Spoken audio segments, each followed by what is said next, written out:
In just 33 seconds, one Pennsylvania congresswoman with a law degree exposed a $3.9 million conspiracy that brought down America's Attorney General and FBI Director in the most heated congressional exchange in decades. Madeleine Dean didn't need classified documents or secret sources. She asked 3 simple questions about an accidental Doge email that Bondi and Kash Patel couldn't answer without admitting they had coordinated to obstruct a federal investigation. Cameras captured both officials' face turning red with anger before crumbling into panic as their lies unraveled in real time. The House Judiciary Committee chamber erupted in chaos. What did Dean reveal about that mysterious email that made 2 of Trump's most trusted allies choose between explosive rage and complete breakdown on live television? April 18, 2026, 4:22 p.m. Room 2021 of the Rayburn House Office Building. Late afternoon shadows stretched across polished mahogany. As what should have been routine oversight, questioning was about to become the most explosive congressional confrontation in American political history. Madeleine Dean sat like a prosecutor who had spent weeks building an airtight case, royal blue blazers sharp as her legal arguments, silver reading glasses positioned precisely as she prepared to demolish 2 of the most powerful officials in federal government. At the witness table, Attorney General Bondi projected the imperious confidence of someone who believed her Justice Department position made her immune to serious congressional challenges. Charcoal suit pressed to intimidating perfection. American flag pin positioned like armor. Briefcase containing what she assumed were unassailable talking points about prosecutorial independence and executive privilege. Beside her, FBI Director Kash Patel radiated bureaucratic arrogance. Navy suit tailored to project federal authority. FBI badge gleaming as he arranged classified folders that would soon become evidence of systematic corruption. Behind them sat 12 government lawyers, 7 from Justice, 4 from FBI, and 1 White House counsel representative. Their mission was protecting both officials from congressional questioning about controversial investigative decisions using national security claims and separation of powers arguments. What they hadn't anticipated was facing a former prosecutor who understood exactly how to trigger defensive reactions that would expose coordinated lies. The hearing had been contentious from the start. Republican committee members aggressively defended Bondi and Patel's tough law enforcement policies and constitutional interpretation. Democratic members pressed hard on civil liberties concerns and prosecutorial independence question. But no one expected the controlled fury that was about to erupt when Dean began her questioning about one specific email that both officials desperately wanted to keep buried. The morning preparation had been intensive. Dean's legal team had spent weeks analyzing DOJ communication patterns and FIB ordination protocols, uncovering evidence of systematic coordination that violated federal investigation guidelines. Congresswoman, her chief counsel, had warned during final briefing, if this email chain is authentic, we're about to expose obstruction of justice at the highest levels. Both Bondi and Patel will face immediate calls for resignation and potential federal prosecution. At exactly 4:22 p.m., Chairman Jim Jordan recognized Congresswoman Dean for her questioning period. The gentlewoman from Pennsylvania is recognized for 5 minutes. The time allocation seemed routine, but Dean would need less than 1 minute to trigger the most explosive breakdown in congressional hearing history. Dean opened with deceptive calm, her voice carrying the controlled precision of someone who had prosecuted federal corruption cases for years before entering Congress. Attorney General Bondi, Director Patel, thank you both for your testimony today about DOJ FBI coordination protocols. I'd like to ask about a specific communication that occurred between your offices last month. Both witnesses tensed slightly. Communication questions were dangerous territory that could expose internal coordination and decision-making processes. They preferred to keep confidential. Congresswoman Bondi replied with practiced authority. As you know, DOJ and FBI coordination involves sensitive investigative matters that require careful handling to protect ongoing prosecutions and maintain the integrity of federal law enforcement operations. Patel nodded supportively. The FBI works closely with Justice Department prosecutors to ensure all investigations follow proper legal procedures while protecting sensitive intelligence, sources and methods that could be compromised by premature disclosure. Their coordinated responses sounded defensive and evasive. Exactly the kind of bureaucratic stonewalling that triggered Dean's prosecutorial instincts. "I appreciate those general principles," Dean said with a slight edge to her voice, "but I'm asking about one specific email." Attorney General Bondi, March 15th. Did you send an email to Director Patel with the subject line, "Immediate action required"? Hunter Biden investigation. The question was direct and specific, referencing what appeared to be a routine investigative communication. Both witnesses' expressions immediately hardened. Congresswoman Bondi responded with increasing irritation. "I cannot discuss specific investigative communications that may involve ongoing prosecutorial decisions or sensitive law enforcement operations that could be compromised by congressional disclosure." "Cannot discuss," Dean repeated with growing intensity. Attorney General. This email was accidentally sent to 17 additional recipients, including 3 Democratic senators' offices. So it's not exactly confidential anymore, is it? The revelation was explosive. The supposedly secret DOJ-FBI coordination had been inadvertently disclosed to Congress, making it fair game for oversight questioning. Patel attempted to rescue his colleague. "Congresswoman, regardless of any accidental disclosure, FIB investigative communications remain protected by law enforcement privilege and cannot be discussed in open congressional hearings without compromising operational security."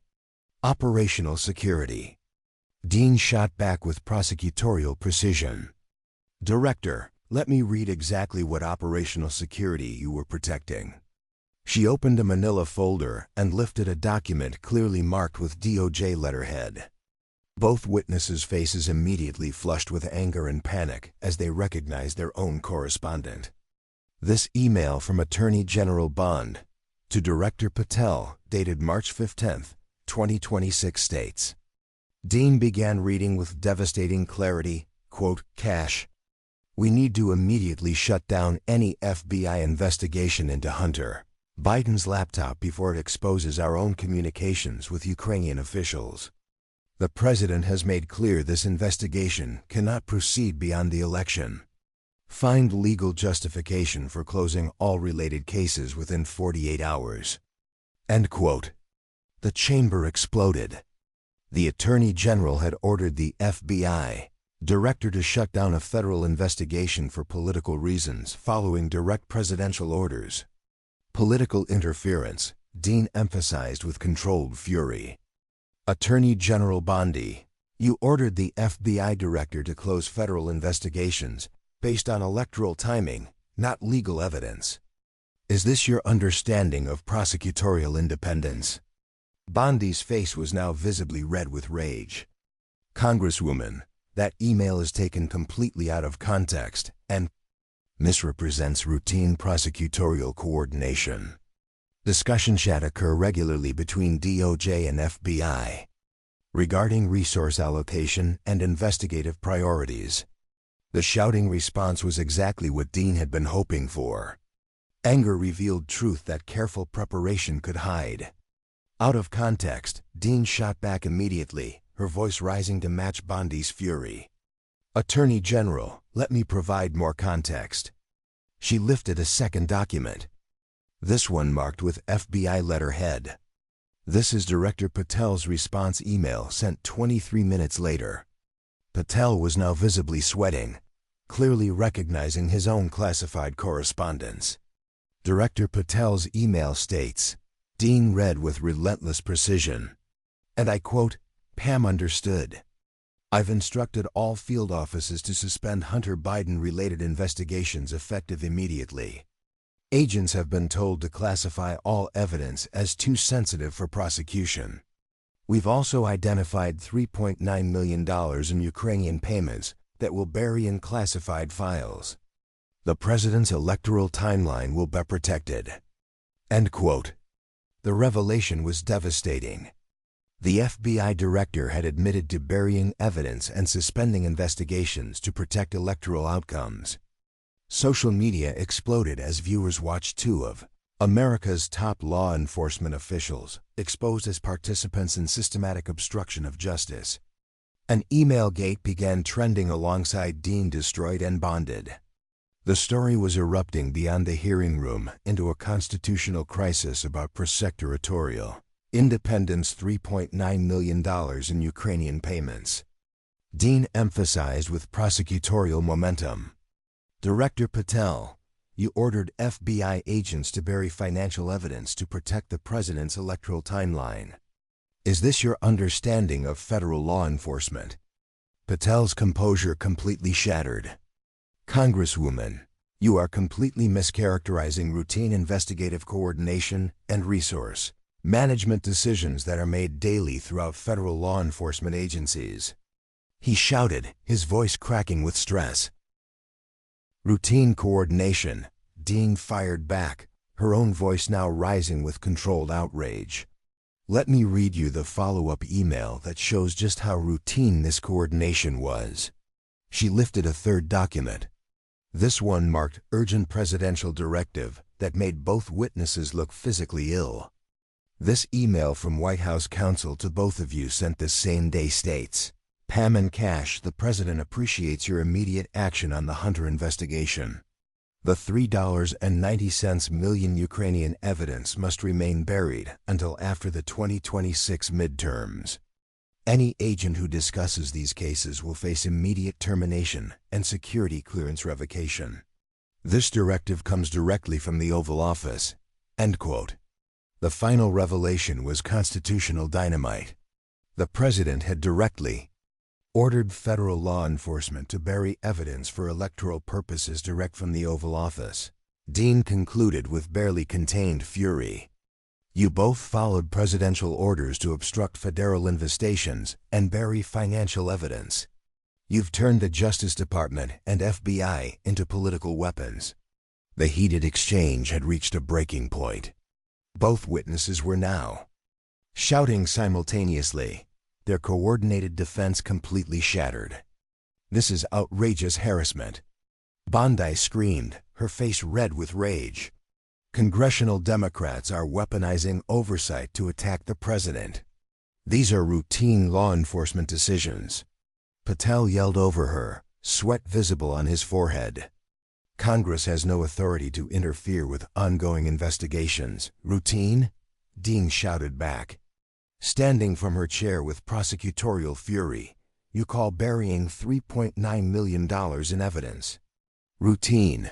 You call following presidential orders to shut down investigations routine. The chamber was in complete chaos. Committee members were shouting over each other. Television cameras captured the complete breakdown of congressional decorum as three of America's most powerful officials screamed at each other on live television. Both of you swore oaths to uphold justice and defend the Constitution. Dean continued, her voice carrying over the chaos. Instead, you've systematically corrupted federal law enforcement to protect one man's electoral prospects. How dare you question our integrity? Bondi screamed, completely losing control. We have served this nation with honor while you engage in partisan witch hunts. Honor? Dean fired back with devastating precision. You call burying evidence honor?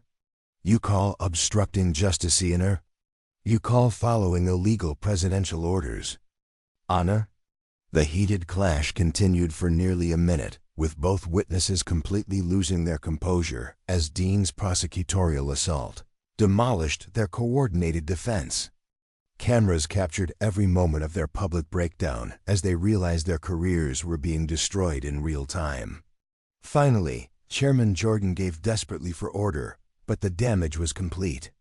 Both Bondi and Patel sat in defeated silence. their shouting match having confirmed everything Dean had accused them of. "I yield back my time," Dean said quietly, her prosecutorial work complete. The chamber remained in stunned silence as the full scope of corruption became clear.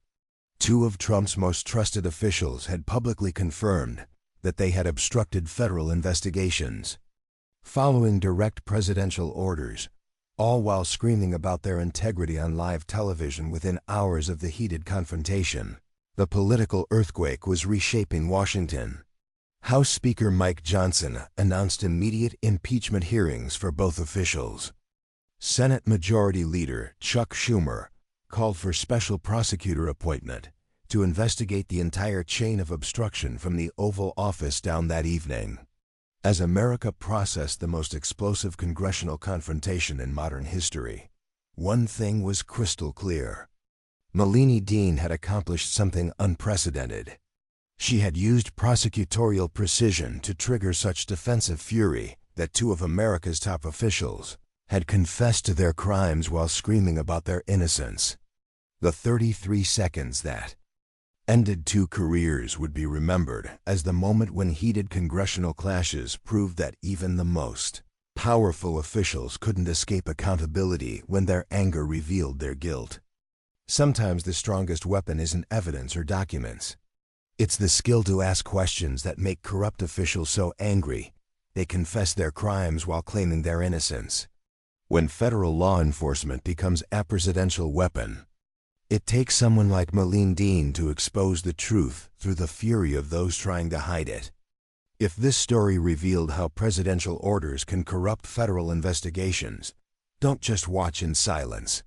Like, share, and subscribe to our channel where congressional confrontations expose government corruption and heated clashes. Reveal hidden truth. Hit the notification bell. The next heated exchange might expose corruption in your own government.